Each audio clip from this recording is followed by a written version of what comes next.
Hi there. Today we're going to start to talk about our next checkpoint, which is checkpoint 2.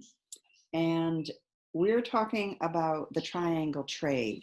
We're looking at US history. We've already talked about the first encounters by Europeans. And we've talked about the disease of smallpox that they brought with them. So now I'm going to share my screen and share some images with you that we will discuss. To begin with, we're talking about the triangle trade, and here is a map of it. So you can see by the arrows, this is a pretty basic plan.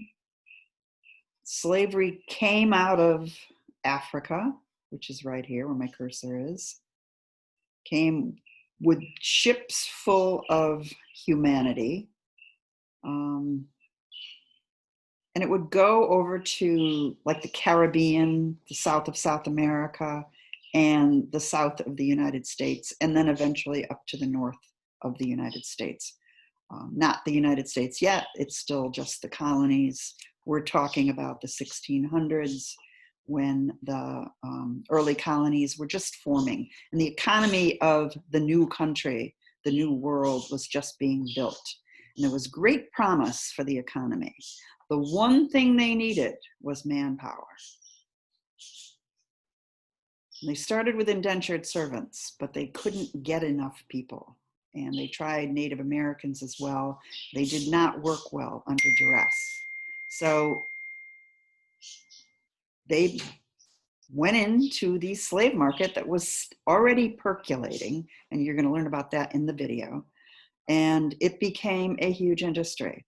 So here's your path that comes out of Africa. It goes into the Western Hemisphere, and then from the Western Hemisphere, they imported sugar, tobacco, and cotton into Europe. And then from Europe, it would go down again to Africa, pick up more slaves, leave Africa, come back to the Western Hemisphere, and the cycle repeats itself. So this is the cycle of slaves to America, goods and raw materials basically to Europe, and then down around the tip here, the western coast of Africa, where they would pick up more slaves. And that was pretty much the name of the game. So now I'm going to show you another video. There were slave markets all over Western Africa. And they had been started by the Portuguese and the Dutch and some Spanish. That was a big business. So Africans would be captured in mass and tied up and walked to the West Coast, where they would, get out of that, be taken and put on slave ships. And here is an image of, we don't have pictures of slave ships because they didn't have cameras back then, but this is a drawing of what a slave ship probably looked like. So you can see how tightly packed this humanity is. And there is barely any room to turn around, to roll over. There is no comfort whatsoever. This is wooden, solid wooden planks. You can see they're all sort of diapered. And this is where they would stay for about a 5 to 6 week crossing in that Middle Passage, which is called the Middle Passage, from Africa to the Western Hemisphere. And they knew when they packed these ships that they would lose a great deal of the cargo meaning humanity, to death or suicide. This is another pretty famous image of how the ships were packed. This is a drawing, and you can see that this was very clearly laid out, so there is no wasted space. and the humans are lined up, maybe head to toe, vice versa, one after the other, row to row. These little areas here where they could stick another person or two. There was no space wasted. They knew they were going to lose people. They knew they would probably lose about 15-20% of their cargo to death or suicide. The conditions were horrendous on the slave ships. So this is an economy that was introduced to the New World, and the New World was all about agriculture and planting and harvesting raw material that could be manufactured into goods like clothing and furniture, or sugar, or tobacco and cotton. And these things grew in the south of the country where the weather was warm. Here's another image where you can see all these feet stacked right next to each other. Horrendous. So the economy depended on the slave labor, because if you had to bring people over to do this kind of work and pay them, your profits would greatly suffer. So once they arrived in the New World, having been kidnapped out of their homes, they would, let me share this so you can see it, they would be shackled and manacled and chained. As you can see, this is a torturous looking apparatus that might be typical of something they would put on somebody that might be giving them a hard time. Bad behavior or noncompliance was not tolerated among the slaves, and they would be taken to slave markets. And if you were living in the colonies, the early colonies, you would see signs like this: to be sold, a cargo of 94 prime, healthy Negroes, consisting of 39 men, 15 boys, 24 women, and 16 girls, just arrived. It tells you where they came from, and this is Sierra Leone. Okay, and so this is an announcement that they've got a new crop in, and the slave trade is off and running. And you could get good money. They could get very good money for young, healthy young men and women. And very often they would buy children also, because the children would be cultivated and sometimes trained in a craft, and brought right into the home and living with people, where they would be taught to do certain things, taught to how to make something, given a craft. So one of the things you have on your summit page is a reading to do, and it's a primary source narrative written by a previous slave who came over in one of these horrendous ships. And it's something that has been transcribed several different times by different people. So some things could be, it may not be a completely accurate transcription. However, it's accurate enough. And I'd like you to read the one that you have on your summit page. It's one of your activity assignments. I'm just going to read part of this. And there's nothing good about this. There's nothing, the only thing good about it is that there's a record of it. There is a primary source record of it, which is a positive thing, because so much of that humanity is lost to us, that we don't know their stories. We just know collectively the horrendous experiences they must have had. But Eudalo Equino, and he had some other names as well. This is part of his narrative.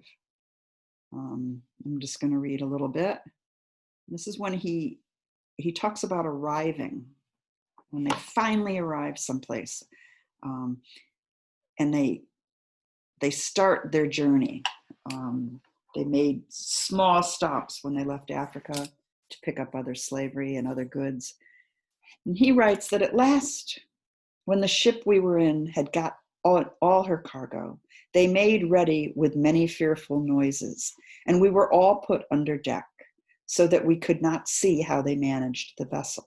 So they didn't want the captive cargo to know how to work the ship, because they were in fear that they might take it over. There's certainly more slaves than there were crewmen. So they would make them go below before the ship would sail, so they could not see how the apparatus of the ship worked. But this disappointment was the least of my sorrow. The stench of the hold while we were on the coast was so intolerably loathsome that it was dangerous to remain there for any time. And some of us had been permitted to stay on the deck for fresh air. But now the whole ship's cargo was confined together. It became absolutely pestilential. That means unbearable, disease, miasma, just grotesque. You can imagine hundreds of bodies, human bodies, people, in one cargo hold under a ship, packed right next to each other, shoulder to shoulder. The closeness of the place and the heat of the climate added to the number in the ship, which was so crowded that each scarcely had room to turn himself around, almost suffocated us.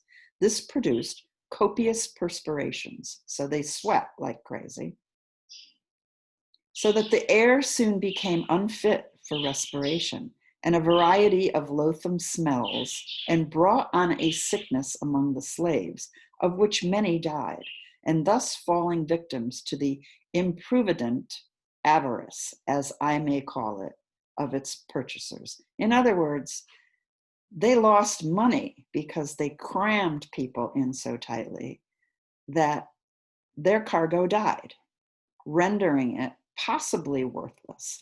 However, the slave traders knew they were going to lose their cargo. They knew 20% of it was going to die. So what they would do is they would have a purchase agreement that showed that they had a live slave on board when they left the coast, so that they would still get paid for that slave, dead or alive, when they arrived at their destination. This wretched situation was again aggravated by the galling of the chains, now had become insupportable, and which meant they couldn't carry those chains anymore. They had no strength. And the filth of the necessary tubs, into which the children often fell and were almost suffocated. Now you can just imagine what's in those tubs, all right? The squeaks of the women and the groans of the dying rendered the whole scene a scene of horror, almost inconceivable. Happily, perhaps for myself, I was soon reduced so low that here it was thought necessary to keep me almost always on deck, and from my extreme youth, I was not put in feathers. In this situation, I expected every hour to share my fate with my companions, some of whom were almost daily brought upon deck at the point of death, which I began to hope would soon put an end to my miseries. So he thinks he's dying. He's hoping he's dying. He's watching other companions die. Often did I think many of the inhabitants of the deep were much happier than myself. So these would be the people that they'd thrown overboard because they died or were dying. I envied them the freedom they enjoyed, and as often wished I could change my condition for theirs. And it goes on to speak of the misery, the horror, the crowding, and the disease, and how sick they became. So not only was this a horrendous situation, but it was rampant with disease. And remember, the name of this course is Diseases in U.S. History. So when you put that kind of humanity all together in one spot, you are getting disease and you don't know what you're getting. So one of the things that we did get out of this is parasites. So you have people lying side by side in filth with no air, no sense of hygiene whatsoever. You will get parasites and you will get disease from them. So we are talking about the slave trade, the humanity that was marketed in this country that helped build this country. We will talk about that in depth and we'll read about that, but we are also going to talk about schistosomiasis, which is a parasitic disease that affects the intestines and can eventually kill its host. And I'm going to stop recording and let you go forth and finish your readings. This is checkpoint 2. You're going to do your readings, you're going to watch the videos, and then you'll get back to your actual checkpoint and you're going to see me again real soon. And Dr. Rose. Okay? I'll be back.